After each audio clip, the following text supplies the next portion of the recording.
In this video, we are going to discuss how to play the Petrov Defense. It is the opening that has been played from the black side, and this particular opening has been played even in the World Championship matches. But I have done something extra in this particular opening that not many people are aware of this particular opening, even the advanced player. So I don't want to waste any further time, so let's quickly jump into the video. So we are playing with the black pieces, and our opponent start with 1 e4.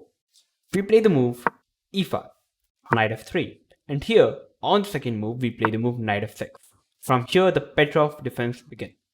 Knight f6 is pretty solid move, and we are basically attacking the pawn on e4 at the place of defending the e5 pawn.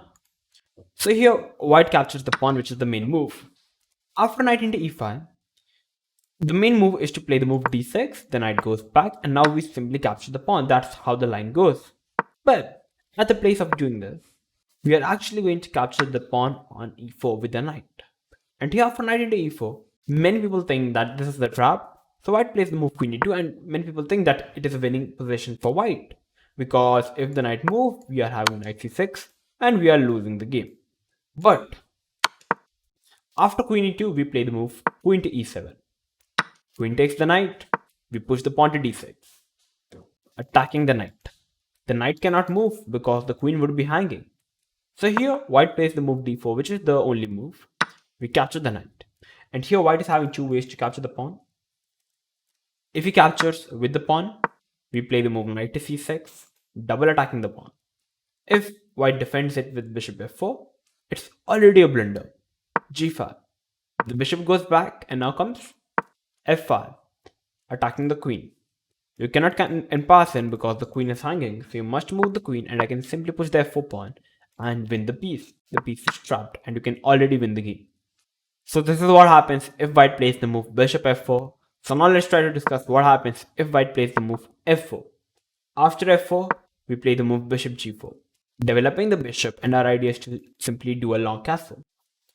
Here, white plays bishop b5 because that's the very natural move.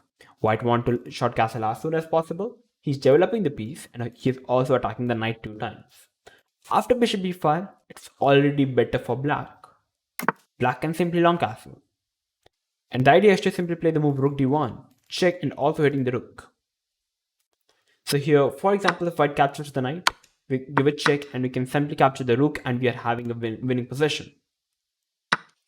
So the main move is to short castle. After short castle, it's already a blunder after queen c5. It's a check and we win the piece. And eventually the game. So this is what happens if white goes for playing the move f4. So now let's try to discuss what happens if white plays the move bishop b5, which looks very practical. We are pinning up the knight already. We play bishop d7, short castle, we do a long castle, and here bishop f4, trying to protect the pawn. We play g5 already, bishop g3, and it leads to the same position, where the bishop is simply trapped. So this bishop f4 is still not working. But it's easy to miss actually this. So knight c3, a6, hitting the bishop. If bishop captures the knight, we are happy. We are attacking the queen, we are having the bishop there. And we can continue with g6, bishop g7, putting more pressure, and black is pretty happy despite being a pawn down. So white pulled the bishop back, but now after knight into pawn, bishop into queen, knight into pawn, takes, the position is around about equal. But after bishop f4, knight g6, we can play knight f6, bishop f6, putting more pressure, knight f5, knight f4 is coming up, putting more pressure, and black is pretty happy in this position. Rook d1, bishop f6. Black is pretty happy. This is what happens if white goes for playing the move bishop to b5. So now let's try to discuss what happens after pawn takes if white captures the pawn with the queen. We trade off the queen and play the move knight to c6, simply attacking the e5 pawn. White plays f4, defending the pawn, bishop to f5, hitting this pawn, c3, long castle, bishop to e3, and here we already can play the move g5. What's the idea? We are undermining the king side. If black captures, we take on e5, knight d3 is coming up.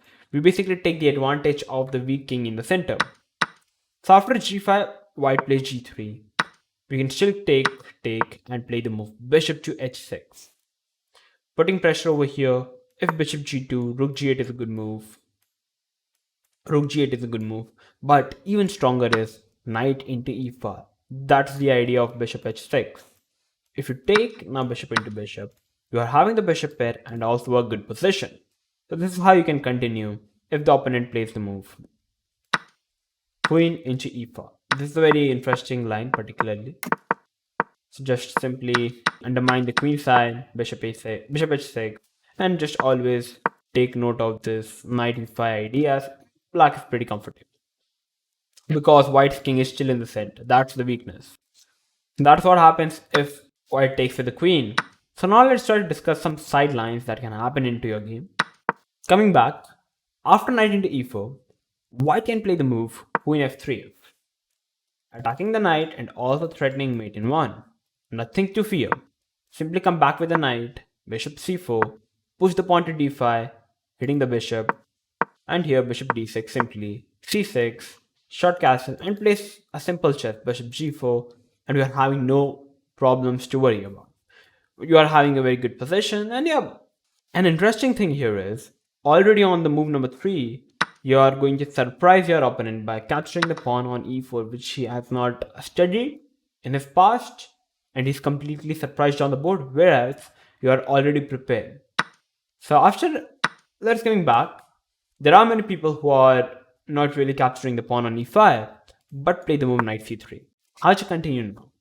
After knight c3, you can still play the move knight c6, bishop c4, which is a very natural move. You can already sacrifice the knight on e4. I've already uploaded a video on it. I'm going to link it in the description below, or you can see somewhere right here. So after knight into e4, you are having d5, and the position is very interesting. So this is how you can play this particular position. So this is how you can play the Petrov defense, and not many players are aware of this very interesting line. So yeah, that's it for today. If you learned anything new, then make sure to like the video, share this video with everyone, and make sure to subscribe to our channel if you are new to our channel. I'm going to come up with these exciting videos like this.